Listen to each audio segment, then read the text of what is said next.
नमस्कार मेरे किसान साथियों, आपके चैनल एग्रीबडी अदैत में आप सभी किसान भाइयों का स्वागत है। दोस्तों आज मैं फिर हाजिर हूं आप सभी किसान भाइयों के लिए आलू के भाव लेकर। दोस्तों आज हो गई 20 जुलाई 2024 और आलू के मार्केट में उतार चढ़ाव खूब देखने को मिले किसानों को। बीच में पिछले हफ्ते तो 2 हफ्ते तो ऐसे चले गए, पूछो मत। कभी सरकारी आदेश का दुरुपयोग करना, जैसे लोग सरकारी आदेश आए उनको तोड़ मरोड़ के पेश करते रहे व्हाट्सएप ग्रुपों में। बड़ा फर्जीफिकेशन चल रहा है व्हाट्सएप ग्रुपों में, तमाम वीडियोज उल्टे सीधे आ रहे हैं जो किसानों को भ्रम फैलाने के लिए काफी है। ऐसे चीजों से बचे रहो। मैं बार बार आपसे कहता हूं दोस्तों, मैं किसी व्हाट्सएप ग्रुप में नहीं रहता हूं, मैं शांति से रहता हूं। जितनी मेरे को जानकारी मिलती है आप सबके साथ साझा कर दे रहा हूं। दूसरा, बंगाल के ऊपर आज चर्चा करेंगे। बंगाल में बड़ा घमासान चल रहा है। बंगाल में क्या घमासान चल रहा है और मुझे क्या लगता है इसके पीछे, और सरकार का क्या क्या फरमान अब तक जारी हुआ है और क्या करना चाह रही है सरकार और क्यों करना चाह रही है, इसके ऊपर बात करेंगे दोस्तों। सबसे पहले शुरुआत करेंगे दोस्तों, बंगाल में मीटिंग हुई। मीटिंग में देखो, महंगाई जब आती है किसी भी चीज के ऊपर, चाहे आलू हो चाहे प्याज हो, सरकार थोड़ी हलचल हो जाती है। और आलू में महंगाई ही सिर्फ दिखाई देती है। मद्दा होता है तो हलचल नहीं होगी भाई। मद्दा होगा तो काहे की हलचल होगी। जनता, जो आम जनता है, मस्त सस्ता आलू खा रही है और सस्ते में उसका काम निबट रहा है। अब क्या हुआ, अब हो गई महंगाई, अब सस्ते में काम निबट रहा है। अब आम जनता का काम तो सस्ते में निबट रहा है और पता चला कि किसान ही निबटा चला जा रहा है। तो सरकार को दोनों तरफ देखना चाहिए भाई। आम जनता की व्यवस्था तो बना रहे हो पर पीछे उस किसान का गर्दन धीरे धीरे करते दबाते चले जा रहे हो। किसी भी सरकार की बात करें, आप ये समझ लीजिए कि महंगाई कंट्रोल करने के लिए किसान ही पैदा हुए हैं। महंगाई कंट्रोल करोगे तो किसानों की चीजों से ही सारी कुछ महंगाई कंट्रोल होगी। महंगाई कंट्रोल ही करने के लिए तो जो बड़े बड़े बिजनेसमैन है, इनके ऊपर भी कोई ना कोई कार्रवाई होनी चाहिए। एक कार निर्माता कंपनी या मोटरसाइकिल निर्माता कंपनी वाला वो अपना मार्जिन रख के प्रॉपर, या कोई भी चीज बनाने वाला, सपोज करो एक किसी भी चीज की मैन्युफैक्चरिंग हो, एक पेन बनाने वाला भी अपना लागत मूल्य के बाद अपना मुनाफा रख के तब अपने माल की बिक्री करता है। तो किसान भाइयों, एक पेन मैन्युफैक्चरर अगर इस पेन में लागत आ रही है उसकी, मान लो कि 5 रुपए की, तो 5 रुपए के ऊपर वो अपना मार्जिन रख के तब इसको मार्केट में सेल करेगा। ठीक है, किसान की कोई व्यवस्था नहीं है। किसान की चाहे लागत आ जाए 850 रुपए कट्टे की, पर डंडा सबका सरकार का होगा, वो भी किसान के ऊपर ही होगा। हर चीज किसान के ऊपर होगी। यही बंगाल में हो रहा है। बंगाल में किसान, कोल्ड स्टोर मालिक और व्यवसायिक समिति, कल दोस्तों नॉर्थ बंगाल में मीटिंग हुई। उन्होंने सोच लिया कि आलू की बिक्री ही बंद कर देंगे, हम आलू की बिक्री नहीं करेंगे, निकासी नहीं करेंगे। एक ऐसा वीडियो है, बंगला भाषा में है तो मेरी को समझ में नहीं आया, पर मैंने वहां के लोगों से बात की, मैंने व्यवसायिक समिति के लोग हैं उनसे भी बात की, तो उन्होंने सारी चीजें समझाई। उन्होंने कहा शर्मा जी ये स्थिति हो रही है हमारे यहाँ। दूसरा क्या है दोस्तों कि व्यापारी तेज कब खरीदेगा आलू। देखो, किसान का सारा कुछ डिपेंड है व्यापारी के ऊपर। कैसे? व्यापारी ही तो खरीद करता है। किसान कितना ज्यादातर 5% या 10% किसान ऐसे होंगे जो लोडिंग करते हैं मंडी के लिए अपना सीधा आलू की। ज्यादातर तो व्यापारी अपना खुद खरीद करके ही आलू की किसानों से खरीद लेते हैं। किसान भी निश्चिंत रहता है, चाहे कोल्ड स्टोर मालिक व्यापार कराए या कुछ भी है। जब व्यापारी के माल पे जब अंकुश लग जाएगा, बॉर्डर पे 100 गाड़ियां खड़ी हो जाएंगी, ठीक है, या बॉर्डर के बाहर गाड़ियां खड़ी हो जाएंगी, या बंगाल जो बॉर्डर सील किए गए, जैसे आसाम बॉर्डर सील किया है, झारखंड बॉर्डर, छत्तीसगढ़ बॉर्डर भी दोस्तों वहां पे भी दिक्कत करी जा रही है। दोस्तों बाजरा की बिक्री चल रही है, बीच में रोकना पड़ता है मुझे वीडियो, पर मैं फिर वहीं से शुरू करूंगा। तो बॉर्डर है दोस्तों, बंगाल सरकार द्वारा बॉर्डरों पे ऐसा कोई ऑफिशियल कोई फरमान जारी नहीं किया गया है सरकार द्वारा, पर बॉर्डर बंद कर दिए गए, पुलिस लगा दी गई है। दबाव बनाया जा रहा है व्यापारियों के ऊपर कि आलू सस्ता खरीदो। सस्ता मतलब दूसरे स्टेटों में नहीं भेजो। बंगाल में क्या दोस्तों इतना डर हो गया सरकार को कि 1 करोड़ कट्टा लास्ट ईयर से कम है।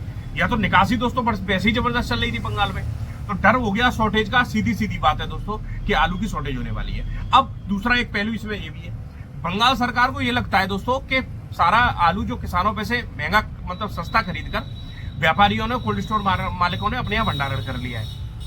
हालांकि किसानों का भी बहुत आलू होता है दोस्तों सब जगह, पर वहां पे कुछ हद तक ज्यादा दोस्तों आलू खरीदा जाता है किसानों पे से। वहां पे दोस्तों बंगाल की स्थिति ये है कि वहां के किसान आलू खोद कर लाकर कोल्ड स्टोरों पर लाकर बिक्री कर देते हैं या खेत में बिक्री कर देते हैं। ज्यादातर किसान वो अपना किसानों को मन है, इसमें कोई जबरदस्ती नहीं करता व्यापारी। आप मुझे बताओ कि किसी भी व्यापारी ने कभी भी किसी का आलू जबरदस्ती खरीदा है किसान का? क्या ऐसे कोई खरीद सकता है क्या? तो व्यापारियों के ऊपर अंकुश लगाने का मतलब यह है कि व्यापारियों का माल इधर उधर दूसरे स्टेटों में महंगा नहीं बिक पाए। दोस्तों एक चीज और मुझे बताओ, बंगाल में जो हाईएस्ट रेट हो पाया आलू का, वो हल्ला ज्यादा हुआ। बंगाल में 1400 रुपए कट्टा तो ज्योति VVIP कलकत्ता क्वालिटी बिक रहा था। बाकी जो पुखराज वगैरह आलू है वो तो 1100 रुपए 1200 रुपए कट्टा ही बिक रहा था ना, साफ होकर। मतलब 20 रुपए, 21 रुपए, 22 रुपए किलो ही तो बिक रहा था। 22 रुपए किलो आलू बिक्री पर इतना ज्यादा हल्ला दोस्तों, इसके पीछे रेट नहीं, इसके पीछे कोई और कारण है। इसके पीछे मुझे लगता है कि बंगाल सरकार को ऐसा लगता है कि किसानों पे से आलू खरीदकर व्यापारी और कोल्ड स्टोर मालिकों ने ज्यादा खरीद कर रखा हुआ है, या ऐसा सरकार को लगता है, मुझे नहीं लगता। और ये लोग जमाखोरी कर रहे हैं, आलू के रेट धीरे धीरे करके बढ़ाते चले जा रहे हैं। सरकार को, मुझे लगता है बंगाल सरकार को ऐसा ही लगता है। अब समस्या वाली बात दोस्तों ये है कि चाहे इसमें पिस्तों के साथ में किसान भी रहे होंगे। भाई एक चीज मुझे आप बताओ, बॉर्डर सील हो गया, आलू सस्ता किसान का बिकने लगेगा तो पिसेंगे तो सबसे ज्यादा किसान ही ना। आगे चल के ये व्यापारी लोग क्यों आलू खरीदेंगे किसानों का खेतों पैसे? तो जिन किसानों को खेतों पे पैसे की जरूरत पड़ती है वो क्यों अपना, मतलब उनका कैसे गुजारा चलेगा या व्यवस्था बनेगी? सारी चीजें सोचने वाली है लॉन्ग रन में। किसानों के उत्पाद के ऊपर, किसानों के निजी जिंदगी के फैसले कोई सरकार को लेने का क्या अधिकार है? आप मुझे बताओ। किसी का, अगर मैंने उत्पादन किसी भी चीज का किया, मैंने उसमें दिन रात मेहनत की, उसके बाद रेट तय करने वाला मैं तो खैर हुई नहीं, पर उसके बाद दोस्तों रेट अगर मुझे मार्केट में मिलती है तो फिर मेरे ऊपर तलवार लटका दी जाती है कि भाई आलू सस्ता बिकना चाहिए। आसाम बॉर्डर पे दोस्तों ट्रकों की लाइन, झारखंड छत्तीसगढ़ बॉर्डर भी दोस्तों ब्लॉक कर दिए गए, ब्लॉक लगभग कर दिए गए थे। लोकल नेता बेचारे जाकर वहां पे हाय मचाई उन्होंने, तब जाके एक आध गाड़ी निकलने भी दी। व्यापारियों से मेरी बात हुई तो वो लोग ये कह रहे हैं कि शर्मा जी 7-8 लाख रुपए की गाड़ी बन रही है, सॉरी ट्रक बनना है, और उसका आलू हम लोड करके भेजते हैं। बॉर्डर पे 10-10 घंटे खड़ा रहता है, 20-20 घंटे खड़े रहते हैं, और उसके बाद भीषण गर्मी में क्या होगा बताओ? जो भीषण गर्मी है दोस्तों, इसमें आलू का बचेगा आलू क्या? किस व्यापारियों को तो किसानों को पैसा देना ही देना है। अभी मान लो आप कि यूपी गवर्नमेंट ऐसा कर दी, सोच लो कि चलो हमने बॉर्डर सील कर दिए। अब मुझे आप ये बताओ कि ये कल्पना करने वाली चीज है क्या? तो ऐसा हो सकता है क्या? मतलब ये यूपी का तो दुनिया पूरे भारत को आलू खिलाने का काम है। साउथ में जाता ही है, महाराष्ट्र में जाता ही है। किसी बॉर्डर पे अगर महाराष्ट्र के पे गाड़ी रोक भी दी और इतनी गर्मी है 5 घंटे में आलू सड़के फ्री, तो दोस्तों ये एक दिक्कत है। जो यहाँ के कुछ फर्जी व्यापारी हैं, कुछ फर्जी लोग हैं, उन्होंने क्या किया कि यूपी हुआ कुछ नहीं। यूपी में सिर्फ मांगा गया, मतलब जब महंगाई आलू की है तो भाई प्रशासन ये सब चीजें रोजमर्रा की है कि कोल्ड की निकासी कितनी हो रही है इसके बारे में जानकारी दें, अच्छे बड़े किसान आलू की बिक्री कर रहे हैं इसके बारे में जानकारी दें। जानकारी देने का, लेने का मतलब, और दूसरा दोस्तों अंकुश लगाने का मतलब कि ऐसा कर दिया जाए, आलू बिकवा दिया जाए, इसमें बहुत अंतर होता है। तो कुछ सोशल मीडिया पे इतनी भ्रामक खबरें घूमी, कुछ मंदड़ियां हावी हो गई, पर बंगाल के बारे में कोई नहीं बोल रहा। बंगाल में लोगों के बारे में बात करनी चाहिए, व्यापारियों के बारे में, कि बॉर्डर सील कर दी गई, व्यापारियों को कितने लंबे घाटे पड़ेंगे, किसानों को कितने बड़े घाटे पड़ेंगे, इसके बारे में बंगाल सरकार को भी सोचना चाहिए। एक ही पहलू को नहीं देखना चाहिए, दूसरा पहलू भी देखना चाहिए। ये लोग देखो, किसान की मजबूरी है खेती करना, क्योंकि उसके पास कोई विकल्प नहीं है। अगर किसान के पास विकल्प हो तो खेती को तुरंत छोड़ दे। मेरे घर में दोस्तों 90% लोग, जो हमारे नए लड़कों की 90% जो लोग हैं, हमारे जो भाई बहन है हमारे, वो सब बाहर नौकरी करने चले गए। आप ये समझ लीजिए क्यों चले गए। जब इतना ही खेती किसानी अगर इतना ही ज्यादा फायदेमंद होता तो क्यों करते बताओ? अगर खेती किसानी हमारे लिए इतना ही फायदेमंद होता तो दोस्तों क्यों जाते बाहर वो नौकरियां करने? बाहर जाकर प्राइवेट नौकरियों, कंपनियों में नौकरियां कर रहे हैं, क्यों करते? अपने खेतों को छोड़कर, अपने गांव को छोड़कर। तो यही इसी चीज से समझ लेना चाहिए भाई। जब किसान को रोजगार तरीके से मिलेगा तो दोस्तों रोजगार के लिए वैसी हया ही नहीं मचेगी देश में। उज्जे समझ ही नहीं रहे। हम लोगों ने, मेरे पिताजी, मेरे चाचा ही सबने खेती करी, अब तक 100% हम खेती पे डिपेंडेंट थे। आज कितना बदल गया जनरेशन के जो हमारी जनरेशन आई, हम भाइयों की जनरेशन आई, उसमें हम 90%, मतलब 10 हैं तो 9 लोग बाहर नौकरी कर रहे हैं, एक गांव में रह रहा है। एक गांव में रहकर, मतलब मैं गांव में रह रहा हूं और अपना खेती थोड़ी बहुत करा रहा हूं, अपना खेती अपने खेतों में करा रहा हूं, बाकी उन्होंने तो अपने खेत उठा दिए। ठीक है, तो अब एक बहुत बड़ी दिक्कत है दोस्तों। तो कौन चाहता है कि इसको अब इसमें अगर इतना प्रॉफिट हो तो फिर काय को कोई लोग बाहर जाएं, फिर वहां रोजगार के लिए धक्के खाएं कि अरे भैया कंपनियों में जगह ही नहीं निकल रही है, क्या करें, जब यहाँ खेती भी इतनी प्रॉफिटेबल हो। हम तो ये कह रहे हैं कि किसी चीज पर लागत मूल्य, पेन का एग्जाम्पल हम दे रहे हैं, आलू पे 850 रुपए कट्टा लागत आ रही है, तो भैया 850 रुपए कट्टा लागत आ रही है। अगर समान रूप से भी आलू 1100 रुपए 1200 रुपए कट्टा किसान का बिकता रहे हर साल, तो किसान कम से कम खेती पे लौटते रहेंगे, मतलब अपनी खेती करते रहेंगे, भागने की जरूरत नहीं पड़ेगी अपने गांव छोड़कर। ये एक बहुत वैसी बात है, इसको वीडियो को शेयर जरूर कर देना। ऐसी बंगाल सरकार जो कर रही है, ये काम नहीं करना चाहिए। चाहे तुम डायरेक्टली आप किसान के लिए बुरे नहीं बन सकते हो भाई। एक व्यापारी है, कोई 500 किसानों का आलू मान लो सपोज करो खरीदता है 4 दिन के अंदर, 2 दिन के अंदर, तो आप 500 किसानों से बुराई डायरेक्ट व्यापारी से बुराई ले लो, कोई बात नहीं, व्यापारी पे अंकुश लगा रहे हो आप। तो अब वो 500 किसानों का साथ में नुकसान हो रहा है, इसका कौन भरपाई करेगा? व्यापारी पे तो आपने कंट्रोल कर दिया कि आलू सस्ता नहीं, महंगा नहीं खरीदे या बाहर दूसरे स्टेट में नहीं भेजे। तो जब दूसरे स्टेट में उनको पड़ता आ रहा है पैसा, महंगा आलू खरीद के भेज रहे हैं, तभी तो किसान को दे पा रहे हैं पैसा लौट कर, या किसान का आलू तभी तो महंगा खरीद पा रहे हैं। इसमें दोस्तों इनडायरेक्ट वे में नुकसान किसान का ही होना है, फायदा नहीं होना किसान को। क्योंकि व्यापारियों पे अंकुश लगाने का मतलब ये है कि कभी भी व्यापारी लोग कभी भी हाथ आलू में आगे नहीं डालेंगे, डर के मारे कि कहीं सरकार फिर नहीं कंट्रोल कर दे, बॉर्डर सील नहीं कर दे या कोई बात है। आज दोस्तों नॉर्थ बंगाल में मीटिंग है, उसमें उसके बाद तय होगा कि आलू का करना क्या है। और नॉर्थ बंगाल में सॉरी कल मीटिंग थी और उन्होंने डिसाइड किया है मीटिंग में, ऐसा मुझे पता चला है कि आलू की बिक्री बंद कर दी जाए, कोल्ड स्टोर मालिकों ने, किसानों ने, व्यवसायिक समितियों ने। तो तनातनी का मामला है, बंगाल सरकार, मुख्यमंत्री हैं ममता बनर्जी जी, उनके और व्यवसायिक समिति आलू की, इनके बीच में अब वार्ता चलेंगी, क्या होता है भैया आगे क्या होने वाला है। वैसे आज बताया गया कि आज मीटिंग में हड़ताल कर दी जाएगी और ऐसा मुझे लोगों से जिनसे मैं जानकारी लेता हूं उन्होंने बताया गया है साउथ बंगाल में और नॉर्थ बंगाल में दोनों में बिक्री बंद कर दी जाएगी आलू की। और दोस्तों उसके बाद जब उनकी व्यवसायिक व्यापारियों की सुनी जाएगी, कोल्ड मालिकों की सुनी जाएगी, किसानों की सुनी जाएगी, उसके बाद दोस्तों बिक्री सुचारू रूप से होगी। अंधेरे में तीर चलाने से कुछ नहीं होता है। अगर सरकार के पास ठोस आंकड़े हैं कि सारा आलू जमाखोरों के पास है, व्यापारियों के पास और कोल्ड स्टोर मालिक है, तो उन्हें भी जारी करना चाहिए सरकार को कोई भी एक्शन लेने से पहले, ठीक है। हालांकि लिखित में कोई ऐसा एक्शन लिया नहीं गया है मेरे हिसाब से कि बॉर्डर सील किए जाए। लिखित में तो सिर्फ मॉनिटरिंग के लिए काम किया गया है कि आलू रिटेल वाले महंगा नहीं बेचें या ये चीजें। और दोस्तों देखते हैं आने वाले समय में क्या होता है। बाकी मंडी की बात करें दोस्तों तो एक्स्ट्रा सुपर आलू आज चेन्नई मंडी में, दोस्तों मंडी भाव तो धमाका करने में लगे ही हुए हैं। अब चेन्नई की बात करें तो चेन्नई में धमाकेदार तेजी आलू है। चेन्नई में आज 50 रुपए टाइट हुआ है, कल भी दोस्तों मार्केट टाइट हुआ था।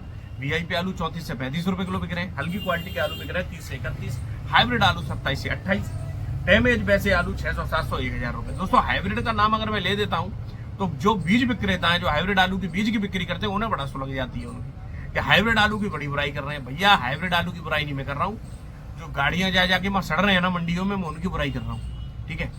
तो भाई इसमें बुराई और भलाई वाली थोड़ी बात है, इसमें दिक्कत सारी ये है कि नुकसान इसमें बहुत बड़ा हो रहा है व्यापारियों को और किसानों को भी।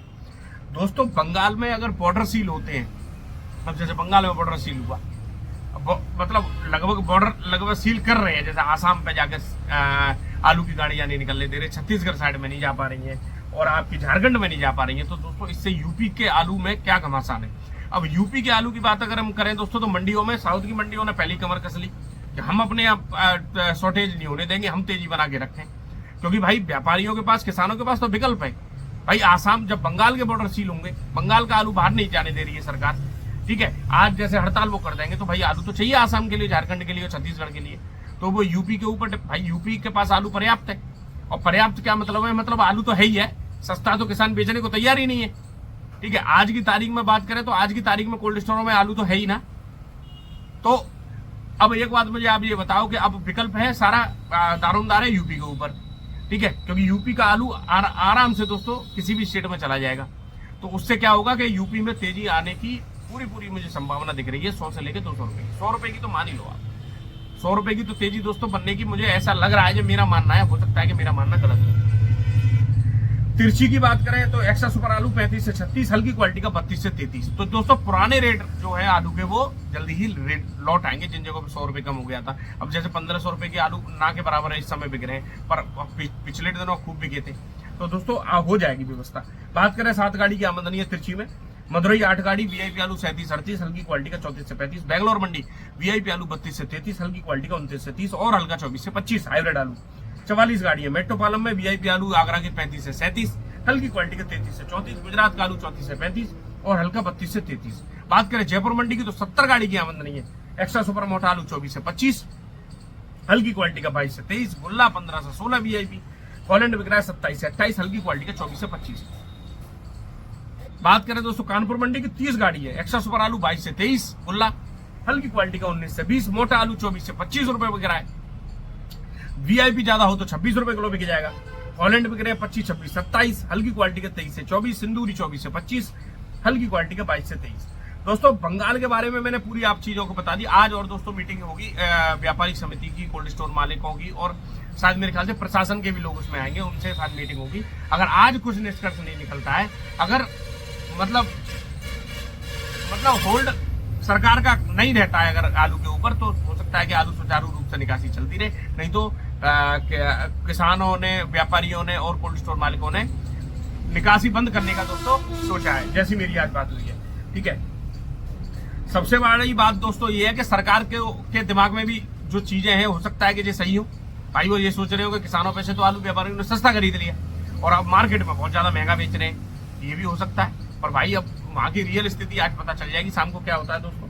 अगर व्यापारी लोग नहीं झुकते हैं, ठीक है ना, व्यापारी लोग अगर इन चीजों के ऊपर, स्वाभाविक सी बात है कोई राजी नहीं होगा, किसान भी नहीं राजी होंगे। भाई एक बार बताओ, कौन चाहेगा कि हमारे पीछे मतलब तीसरी आंख लगी रहे? अपना माल चाहे या बेचो, स्वतंत्रता है, सही है।